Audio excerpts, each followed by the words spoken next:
जय हिंद दोस्तों, स्वागत है आपका आपके अपने यूट्यूब चैनल में। दोस्तों, इस वीडियो में हम बात करने वाले हैं गॉस या गाउस के प्रमेय के बारे में। इस वीडियो में बिल्कुल बारीकी से हम समझेंगे कि जो गॉस का प्रमेय है वो क्या होता है। देखिए, गॉस का प्रमेय, गॉस ने क्या कहा था, कौन सा प्रमेय दिया था और ये किन चीजों पर लागू होता है, उसके बारे में हम बात करेंगे। ठीक है दोस्तों, तो चलिए शुरू करते हैं गॉस के प्रमेय को। और मैं आपको बता दूं कि ये आपकी परीक्षा की दृष्टि से बहुत ही महत्वपूर्ण है। पिछले 12 सालों तक का अगर जो आप पेपर देखेंगे फिजिक्स का, चाहे वो पार्ट 1 में हो चाहे पार्ट 2 में हो, मतलब कि पहले पेपर 2 भागों में होता था, तो अगर जो क्लास 12 का पेपर आता था तो उसमें गॉस का प्रमेय जरूर दे देता था। यानी कि आप समझ सकते हैं कि जो गॉस का प्रमेय है ये काफी इंपॉर्टेंट क्वेश्चन है और काफी इंपॉर्टेंट प्रमेय है, जो कि 5 नंबर में आपके बोर्ड परीक्षा में पूछा जाता है। तो चलिए शुरू करते हैं गॉस के प्रमेय क्यों, कि गॉस का प्रमेय क्या था। देखिए भाई, गॉस ने बिल्कुल एक सिंपल मतलब कि सेंटेंस बोला था या फिर एक कथन बोला था, और उस कथन को हम आज सिद्ध भी करेंगे। आज हम गॉस के प्रमेय को सिद्ध भी करेंगे। ठीक है, तो देखिए गॉस ने कहा था कि किसी बंद पृष्ठ से गुजरने वाला संपूर्ण फ्लक्स, किसी बंद पृष्ठ से गुजरने वाला संपूर्ण वैद्युत फ्लक्स उस पृष्ठ पर लगे कुल आवेश का 1/एप्सिलॉन गुना होता है। यानी गॉस ने बताया था कि यदि ऐसा कोई बंद पृष्ठ है, चाहे ऐसा बंद पृष्ठ लीजिए, चाहे वर्गाकार लीजिए, चाहे आयताकार लीजिए, यदि आप कोई मतलब कि क्या लेते हैं, बंद पृष्ठ लेते हैं, तो उन्होंने बताया था कि उससे गुजरने वाला जो संपूर्ण फ्लक्स होता है उस बंद पृष्ठ के आवेश का 1/एप्सिलॉन गुना होता है। अभी मैं इस बात को सिद्ध करूंगा कि इस आवेश का 1/एप्सिलॉन गुना कैसे होता है, और जैसे मैंने यहाँ पे लिखा है वैसे ही आपको बिल्कुल आपके एग्जाम में लिख के आना है। मैं गारंटी लेता हूँ कि कोई भी आपका एक नंबर भी नहीं काटने वाला है। देखिए, सबसे पहले अगर जो गॉस का प्रमेय आए तो सबसे पहले इन 2 लाइनों को लिखेंगे आप, ताकि एग्जामिनर समझ जाए कि हाँ, बच्चे को गॉस का प्रमेय पता है। क्या लिखेंगे कि किसी बंद पृष्ठ से गुजरने वाला संपूर्ण वैद्युत फ्लक्स, किसी बंद पृष्ठ से गुजरने वाला संपूर्ण वैद्युत फ्लक्स उस पृष्ठ पर लगे कुल आवेश का 1/एप्सिलॉन गुना होता है। चलिए इसे हम प्रूव करते हैं। देखिए, यहाँ पे मैंने एक गोलीय चालक लिया है, गोलीय चालक या गोलीय विलगित चालक बोलिए, या फिर आप बोल सकते हैं कि मैंने एक गोलीय गाउसी पृष्ठ लिया है। मतलब कि गॉस ने बताया था, देखिए गॉस ने कहा था कि किसी बंद पृष्ठ से, तो ये बंद पृष्ठ है, चारों तरफ से पृष्ठ क्या है, बंद है, और कैसा है, गोलीय गाउसी पृष्ठ के द्वारा हम इसे क्या कर रहे हैं, सिद्ध कर रहे हैं। यानी मैंने आपको समझाने के लिए गोलीय गाउसी पृष्ठ लिया है, और ये गोला है, आप इसको वृत्त नहीं समझेंगे, क्या है, गोला है, और ये क्या, ये भी क्या है, गोला है। यानी कि समझ लीजिए कि ऐसे ही क्या है, रखा हुआ है किसमें, और इसको क्यू आवेश दिया गया है। इस गोले मतलब ये गोला ऐसे ही रखा हुआ है और इसमें क्यू आवेश क्या है, मौजूद है, और हम इसमें सिद्ध करके दिखाएंगे कि जो एक क्यू आवेश है 1/एप्सिलॉन नॉट गुना होता है वैद्युत फ्लक्स के, वैद्युत फ्लक्स के, मतलब कि वैद्युत फ्लक्स बराबर क्या होता है, क्यू अपॉन एप्सिलॉन नॉट। ठीक है, तो चलिए शुरू करते हैं। मैंने एक गोलीय गाउसी पृष्ठ लिया। अब क्या करना है, हमसे पूरे पृष्ठ से हमें वैद्युत फ्लक्स की गणना करनी है। और गॉस ने कहा था कि अगर जो आप फ्लक्स का मान निकालेंगे तो आपका फ्लक्स का मान आएगा Q/एप्सिलॉन नॉट। और इसी सूत्र को हम सिद्ध करने वाले हैं कि देखिए कैसे इस गोलीय मतलब इस गोले का जो वैद्युत फ्लक्स आएगा वो Q/एप्सिलॉन नॉट आएगा। ठीक है, तो चलिए शुरू करते हैं। इसके आगे क्या करते हैं देखते हैं। अब देखिए, इसके पहले हम जान लेते हैं कि वैद्युत फ्लक्स होता क्या है।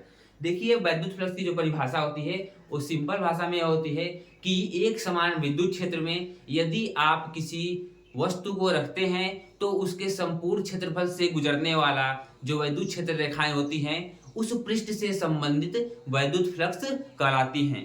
यानी कि एक समान विद्युत क्षेत्र में यदि आप किसी वस्तु को रखते हैं तो उस वस्तु के संपूर्ण पृष्ठ से गुजरने वाली जो क्षेत्र रेखाएं होती हैं वे वैद्युत फ्लक्स कहलाती हैं। और वैद्युत फ्लक्स का फार्मूला होता है phi is equal to E vector dot A vector, E vector dot A vector. क्या होता है, फाई बराबर E vector dot A vector. और इसी की सहायता से क्या करेंगे, हम वैद्युत फ्लक्स की गणना करेंगे। ये फ्लक्स का मतलब कि इसको याद कर लीजिए कि फाई बराबर क्या होता है, मैं इधर साइड में लिख भी देता हूं कि फाई बराबर आपका होता है ई वेक्टर डॉट ए वेक्टर। ठीक है, इतना तो आप समझ चुके होंगे। अब देखिए क्या किया है मैंने।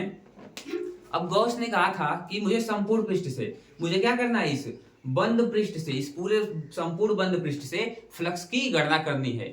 लेकिन एक ही बार इससे क्या करना है, गणना करना मुश्किल है, इसीलिए हम छोटा सा अल्पांश लिए हैं। जैसे मैं आपको कहूं कि एक ही बार इस गोले से, अगर जो आपको एक ही बार इस गोले से मतलब वैद्युत फ्लक्स ज्ञात करना है पूरे संपूर्ण गोले से, तो आप नहीं ज्ञात कर सकते। इसके लिए क्या लेंगे, आप छोटा सा एक पृष्ठ लेंगे और छोटा सा पृष्ठ लेकर उस छोटे से पृष्ठ से छोटा सा फ्लक्स निकाल देंगे, और उस छोटे से पृष्ठ से जो छोटा सा फ्लक्स आएगा उसका संपूर्ण समाकलन कर देंगे, तो पूरे गोले से जो फ्लक्स होगा वो आपके सामने निकल कर आ जाएगा। अभी आपको मेरी बातें नहीं समझ में आ रही हैं तो आप वीडियो को देखिए, आपको पूरी की पूरी बात समझ में आ जाएगी। अब देखिए, इस गोले पे मुझे एक छोटा सा अल्पांश लेना है। पहले मैं पूरे गोले के कारण फ्लक्स नहीं निकालूंगा, केवल इस छोटे से पृष्ठ के कारण। यानी कि आप देख लीजिए, चाहे पृष्ठ आप यहाँ से ले लीजिए, यहाँ से ले लीजिए, यहाँ से ले लीजिए, यहाँ से कहीं से भी एक छोटा सा पृष्ठ ले लीजिए। तो मैंने इधर से एक छोटा सा पृष्ठ लिया है जिसको डीए बोला है। ए मतलब कि पूरा पृष्ठ, ए मतलब कि पूरा इसका पृष्ठ, और डीए का मतलब क्या होता है, छोटा सा पृष्ठ। डी मतलब कि अल्प, डी का मतलब यहाँ पे क्या है, अल्प। जैसे मैंने यहाँ पे एक छोटा सा पृष्ठ की कल्पना की, देखिए यहाँ पे मार्क किया हुआ है मैंने, एक छोटा सा पृष्ठ लिया है। उसी प्रकार मैंने इस गोले में भी एक छोटा सा पृष्ठ लिया है, और इस छोटे से पृष्ठ पर मैं वैद्युत फ्लक्स की गणना करने वाला हूँ। और जब इस छोटे से पृष्ठ से मैं वैद्युत फ्लक्स निकाल लूंगा तो इसका समाकलन कर दूंगा। समाकलन का मतलब कि इन सभी छोटे छोटे हिस्सों को मैं जोड़ दूंगा तो इस पूरे गोले से वैद्युत फ्लक्स का मान निकल जाएगा। तो चलिए इसको साइड करते हैं और समझते हैं। अब देखिए, यहाँ पे लिखेंगे आप कि माना चित्रानुसार हमने एक अल्पांश डीए की कल्पना की तथा डीए से पारित फ्लक्स की गणना करते हैं। मैंने बताया आपको कि यहाँ पे आपने एक छोटा सा अल्पांश डीए लिया। क्यों डीए लिया, क्योंकि संपूर्ण पृष्ठ से एक ही बार फ्लक्स निकालना संभव नहीं है, इसीलिए हमने क्या किया, छोटा सा पृष्ठ लिया। उस पृष्ठ को हमने क्या कहा, डीए कहा। तो हमने अल्पांश डीए की कल्पना की तथा डीए से पारित फ्लक्स की गणना करते हैं। अब बताइए, जब आपका पृष्ठ छोटा रहेगा भाई, डी का मतलब क्या होता है, छोटा, जब आपका पृष्ठ छोटा तो आपका फ्लक्स कितना आएगा, वो भी छोटा आएगा। यानी डी फाई की गणना करने वाले हैं। संपूर्ण फाई तो फाई हो जाएगा, लेकिन छोटा फाई को क्या लिखेंगे, D phi. D phi equal to क्या हो जाएगा, E vector dot DA vector dot DA vector. देखिए अब मैं आपको बता रहा हूं, ए वेक्टर यहां पे लिया है यानी कि संपूर्ण क्षेत्रफल लिया है, लेकिन हमने एक अल्पांश लिया है, इसीलिए हम यहाँ पे क्या रखे हैं, डी ए वेक्टर। इस संपूर्ण क्षेत्रफल की जगह पे हमने एक छोटा सा अल्पांश लिया है, तो हम यहाँ पे क्या रखेंगे, उस छोटे से अल्पांश को रखेंगे। ठीक है, आगे देखते हैं। अब आगे आपका हो जाएगा D phi is equal to क्या हो जाएगा, ई क्या हो जाएगा, ई ए कॉस थीटा। क्या हो जाएगा, ई D A cos theta, E D A cos theta. अगर जो आपने वेक्टर पढ़ा होगा, वेक्टर का अदिश गुणन या फिर सदिश गुणन, तो आपको पता होगा कि जो वेक्टर का सदिश गुणन होता है वो cos थीटा मतलब उसमें लास्ट में आ जाता है। जैसे ही मैंने वेक्टर यहाँ से हटाया, जैसे ही मैंने तीर हटाया, यहाँ से वेक्टर हटाया, इसको वेक्टर बोलते हैं, वैसे ही यहाँ पे E D A cos theta आ गया। यानी इन दोनों का मल्टीप्लाई तो पहले से ही था, मल्टीप्लाई हो गया, और दिशा के लिए हमने क्या ले लिया, कॉस थीटा ले लिया, कॉस थीटा ले लिया। ठीक है, अब देखिए यहाँ पे डी फाइव तो बराबर क्या हो जाएगा, D phi is equal to E D A cos. Cos की वैल्यू कितनी है, 0, यानी थीटा का मान कितना है, 0। अब समझिए कि थीटा का मान 0 कैसे हुआ है, थीटा का मान 0 कैसे हुआ है। आपने जब क्षेत्रफल सदिश पढ़ा होगा तो आपको पता होगा कि क्षेत्रफल सदिश की जो मतलब कि क्षेत्रफल सदिश की जो दिशा होती है वो पृष्ठ के हमेशा लंबवत रहती है।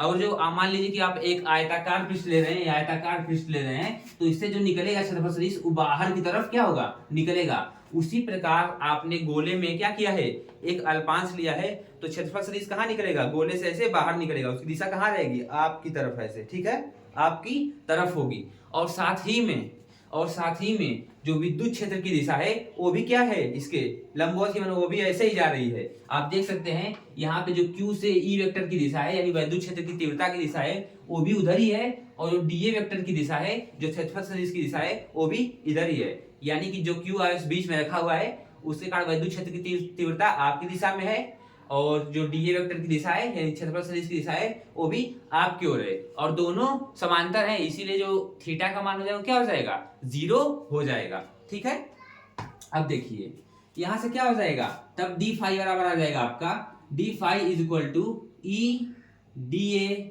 कॉस 0 का मान कितना हो जाता है, cos 0 की वैल्यू 1 हो जाती है, इसलिए इसकी वैल्यू क्या हो जाएगी 1 हो जाएगी। यहाँ पे तब आपका क्या आ जाएगा डी फाई बराबर E D A, D phi बराबर ई डी ए। भाई मैंने कहा था कि छोटे से पृष्ठ से आपने छोटा सा फ्लक्स निकाल लिया, आधा काम आपका पूरा हो गया। ठीक है, छोटे से पृष्ठ से छोटा सा फ्लक्स आपने ज्ञात कर लिया। अब हमें पूरे पृष्ठ से, अब हमें इस पूरे पृष्ठ से, अब इसे हम पूरे पृष्ठ से हमें फ्लक्स की गणना करनी है, तो क्या करेंगे, इस छोटे से फ्लक्स का जो हम समाकलन कर देते हैं, उनको छोटे छोटे टुकड़े को जोड़ देते हैं, तो क्या निकल जाएगा, इस संपूर्ण गोले से फ्लक्स का मान निकल जाएगा। ठीक है, देखिए यहाँ पे इस छोटे से पृष्ठ से तो आपने निकाल लिया वैद्युत फ्लक्स, अब इन छोटे छोटे छोटे छोटे पृष्ठों को जोड़ देंगे, तो छोटे छोटे पृष्ठों को जोड़ना क्या कहलाता है, सम आकलन। और जो आप इसका समाकलन कर देंगे तो इस संपूर्ण गोले से फ्लक्स का मान निकल जाएगा। ठीक है, तो चलिए देखते हैं इसका समाकलन करके। तो इसका समाकलन क्या हो जाएगा, अब लिखिए कि संपूर्ण संपूर्ण संपूर्ण पृष्ठ के लिए, संपूर्ण पृष्ठ के लिए वैद्युत फ्लक्स, वैद्युत फ्लक्स। ठीक है, संपूर्ण पृष्ठ के लिए वैद्युत फ्लक्स, तो फाई हो जाएगा संपूर्ण पृष्ठ के लिए, संपूर्ण पृष्ठ के लिए क्या हो जाएगा flux, phi is equal to समाकलन आप क्या हो जाएगा डी फाई, इस छोटे से पृष्ठ का मतलब इस छोटे से पृष्ठ का वैद्युत फ्लक्स का समाकलन हो जाएगा, बराबर में क्या है समाकलन of E DA, E DA.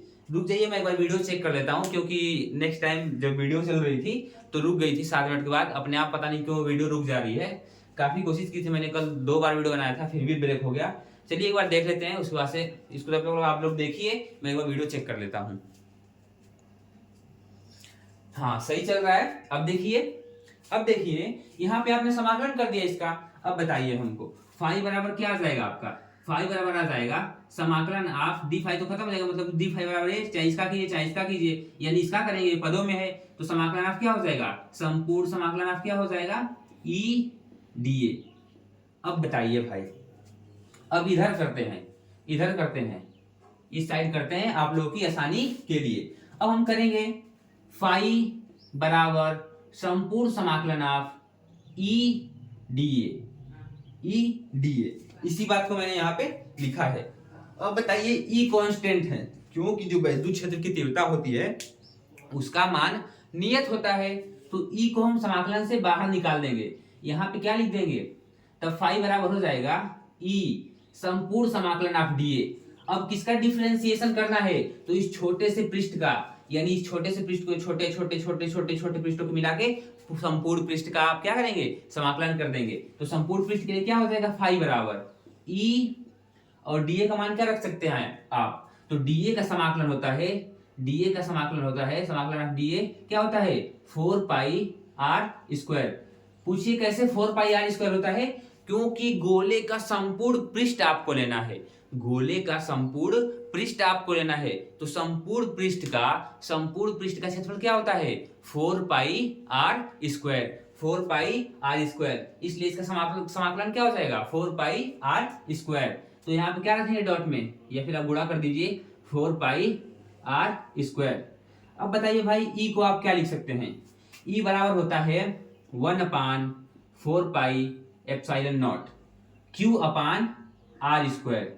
ये सूत्र होता है वैद्युत क्षेत्र की तीव्रता का, यानी ई का मान क्या हो जाएगा 1/4 pi epsilon naught Q upon R square, into में क्या हो जाएगा, इंटू में हो जाएगा 4 पाई आर स्क्वायर। अब इस आर स्क्वायर से ये आर स्क्वायर क्या हो जाएगा कैंसिल आउट हो जाएगा, इस 4 पाई से ये 4 पाई क्या हो जाएगा खत्म हो जाएगा, तब यहाँ पे फाई बराबर क्या हो जाएगा, फाई बराबर हो जाएगा Q upon epsilon naught, Q upon epsilon not, या फिर आप लिख सकते हैं फाई बराबर Q into 1 upon epsilon not. दोनों बात तो एक ही है भाई, दोनों बात तो एक ही है। अब देखिए गॉस ने भी यही कहा था कि किसी बंद पृष्ठ से गुजरने वाला संपूर्ण वैद्युत फ्लक्स उस पृष्ठ पर लगे कुल आवेश का 1/ε गुना होता है। कितना? Q का 1/ε गुना है कि नहीं है? Q का माने गुणा 1/ε0, Q का 1/ε0। तो मैंने यहाँ पे गॉस का प्रमेय सिद्ध कर दिया और बिल्कुल इसी स्टेप से, बिल्कुल इन्हीं स्टेपों से आपको हल करना है। और जो आप ये नहीं भी लिखते हैं, बस लास्ट स्टेप यहीं भी लिख सकते हैं और यहाँ से लिख सकते हैं। यहाँ जो एप्सिलॉन नॉट है क्या है? निर्वात की वैद्युतशीलता, निर्वात की वैद्युतशीलता।